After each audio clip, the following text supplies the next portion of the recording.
Decoded.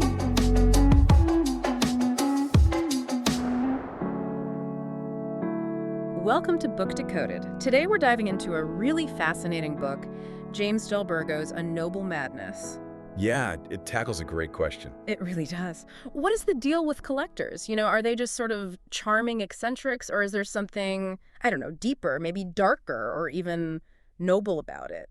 Well, pop culture definitely gives us that darker image sometimes, doesn't it? Like Norman Bates in Psycho. Oh, right, with the birds. Exactly. That idea that something's fundamentally wrong if you love things too much.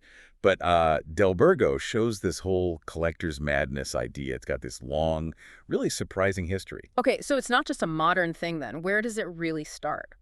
Well, we can go way back. Think ancient Rome. There was this statesman, Gaius Verres. Okay. Cicero prosecuted him back in 70 BCE.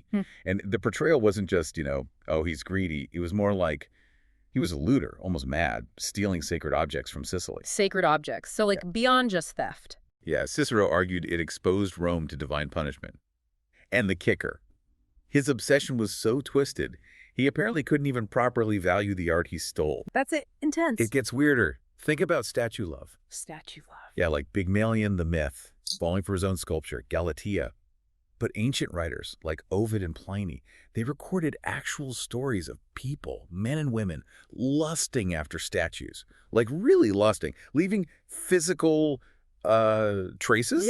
Seriously. Yeah. And then centuries later, you get psychiatrists like Krafft Ebing in, 1886, they label it Pygmalionism, sexual perversion. Okay. So what was once maybe sacrilege or just plain weird becomes a clinical pathology. Yeah. Kind of reduces it, doesn't it? It does. But you mentioned this wasn't everywhere, right? What about outside that Western view, like pre-modern Asia? That's a really key point. In Ming China, Chosh Korea, Yeah. this intense personal obsession, they called it pea or a pig. Or peak. Yeah. And it wasn't necessarily bad. Actually, it could signal cultural sophistication, authenticity even. Really? Sophistication. You had collectors like Zhang Yanyuan who'd literally sell their clothes to buy more stuff for their collection. They felt it gave meaning to, a chaotic world. And those Korean charcuterie paintings, those still lifes of books and things, they basically scream, I am what I collect. I am my Pak. It was part of their identity. That's a totally different perspective. So back in Europe then, how did the idea of the collector change over time? It wasn't always pathology or sophistication. No, it evolved. You had the Renaissance magus figure like Emperor Rudolph II. He collected to understand nature's secrets, almost mystically. People even said he was bewitched. Bewitched by his collection. Sort of, yeah. And then came the Enlightenment, thanks to Hans Sloane. More scientific, looking for practical commercial value in specimens. A real shift from magic to empirical science. Right, measuring and categorizing. Exactly. And then the Romantics swung the pendulum again in the 19th century. Collecting became about expressing your unique inner self. Like Sir Walter Scott's character, Jonathan Oldbuck, his messy den reflecting his personality. Precisely. That romantic collecting self. But even then, there were warnings. Charles Darwin himself, later in life, kind of lamented that his scientific work. Darwin? What did he say? He worried that grinding general laws out of large collections of facts had led to a lamentable loss of the higher aesthetic tastes. Wow. So science could actually kill the beauty. That was his fear, yeah.